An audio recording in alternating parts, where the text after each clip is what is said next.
Sojourn is being attacked.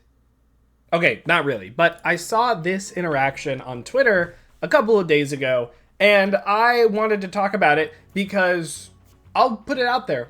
I like Sojourn a lot, but I think that she gets a lot of, I can't say a swear word because it's 15 seconds or so into the video, a lot of crap from the larger Overwatch community about her balance state. And I really like Spilo. I'm a very big fan. Hello, if you see this ever. I really disagree with him on Sojourn. And I think when I saw this Twitter post, I was like, okay, I gotta talk about this because it feels a little slanderous, I'm not gonna lie. So basically, Apply comes out and he says, Sojourn has been the worst part of Overwatch 2 since its release, and I hate that she's always meta. Now, I can agree with the sentiment that we don't want one ever character always meta. Now, it always kind of depends on who is meta, right? I think most people wouldn't mind if Winston or Tracer or Lucio are always meta, although there are people out there who really don't like it when some of those are around all the time. But then Spilo comes in, and he says, the hero fantasy of the big, juicy rail shot prevents Sojourn from ever being anything other than underpowered or overpowered. Shift identity into her primary fire, mobility, and reserve rail as a supplemental and fluid burst, and she's fine, but it will never happen.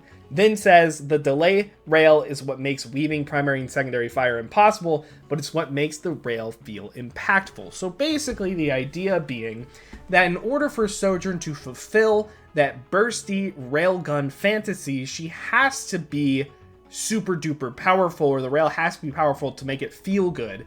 And he has always said that he wants Sojourn to have more of her power shifted into other parts of her kit and have rail be this secondary damage option that you kind of, that is just kind of also there. Make her more fluid or whatever. I want to disagree with him because while I think that Sojourn has too much in her rail, I think there are ways to do it without getting rid of her hero identity, right? I think, and he says it, and I've said this before, the delay between the primary and secondary fire once you've shot a rail is what makes it feel good, because you get this second where you can't really do anything and the gun kind of reels back and puts itself back together, and that feels really, really good. And I think that if you got rid of that, it would really lose part of the identity of the character. But I want to talk about why I think that is actually the key mechanic that can help balance Sojourn. He says he wants to get rid of it. I think it should probably be, if anything, longer or in consideration more. And I want to tell you why I think that. So basically, when rail is somewhat powerful, and I think honestly right now it's a little too powerful. I think we could bring it down 10 damage or so, whatever. But when rail is too powerful, she can just do anything, right? She's got other ways to supplement the damage with the primary fire and the the disruptor shot, right? But in a perfect world, in my opinion, Sojourn is balanced and the most fun and fair when you fire out a rail, and that's like you trying to figure out if you have enough juice, right? Your mini game should be trying to figure out how much rail charge you need to finish off a kill or to do the most damage possible. Sojourn one-shotting I don't think is a very good idea, right? I think we all know that. It just kind of makes her a sniper at that point.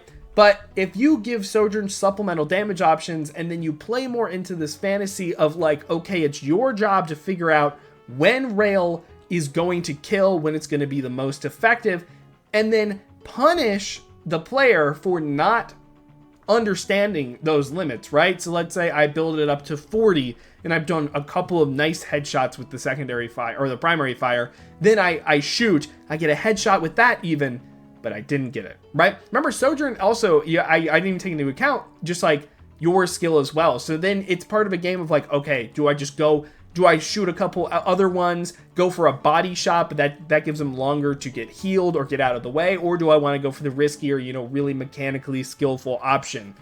That to me is what makes Sojourn so fun. On top of the charge. And in my opinion, Sojourn's charge is really the problem here. Because Sojourn is such a consistent damage threat, having rail up so often is what kind of diminishes her fantasy in a way as well. But that's what makes her so good. The fact that it's so easy to build off a tank, or really build off of anybody, because you can get them off headshots as well. You can build rail so often that it doesn't feel like, you know, I can see where Spilo is coming from, right? Where it feels more clunky because you have rail so often. In my perfect world, I don't think you should build rail anywhere close to as fast as she does, right? I've always said that I think rail should charge way less on tanks, you know, like 1 per shot. I don't think it should have the headshot multiplier for rail charge because you're already getting extra damage from it regardless, you know, because you're hitting a headshot. I don't think it really needs that. I think that's a little extra. It seems like double jeopardy in a sense, where it's like, okay, well, she gets double value for doing something. You know what I mean? Anyways, so I think that Soj needs to have drastically reduced rail charge. That is like, I've been saying this for a while. Any way they could do that, bring it down across the board, bring it down across tanks, remove the headshot, make it harder. Maybe she has 200 charge and she has to build up to 200 to do the same amount, right? Then you get a little more granular, but also you can kind of remove it without, you know, having to get rid of that, because it does feel good to build more rail when you get a headshot. She needs it less often, because if she has it less often and it doesn't one-shot still, then it can be this powerful force, but she has to find her value elsewhere. I'm okay with her having to build a rail charge, or like take like a couple of seconds to build a full rail charge, not just like instantly get it by looking at somebody, right? Like I'm saying, like she has to go like 10, 20 seconds before she can fire another rail charge, almost like it's a really powerful ability you have to wait for. That way you can keep that nice feeling rail charge, that nice meaty one. That's what I'm looking for. Then you can put more power into her kit because you've taken it away from the rail in another way. Again, don't let it one shot, maybe bring the damage down, but it's the charge. It's always been the charge. What this then does is if you make the charge less and even bring down like her, or like make the time before she starts like the degradation, and that's like smaller so it happens faster, now the railgun minigame actually exists again. Maybe it doesn't happen, maybe it's just always counting down. That could be a thing too, at a lower rate. But you want that railgun, like, I want to build it, right? My minigame is trying to figure out when I should build it, and when, again, is it worth to fire the right click. If it's so much slower to get charge, then you have more interesting decisions about when you actually fire the rail. Another thing that you could do is that, you know, as a middle ground here with Spilo, I'll give you this one.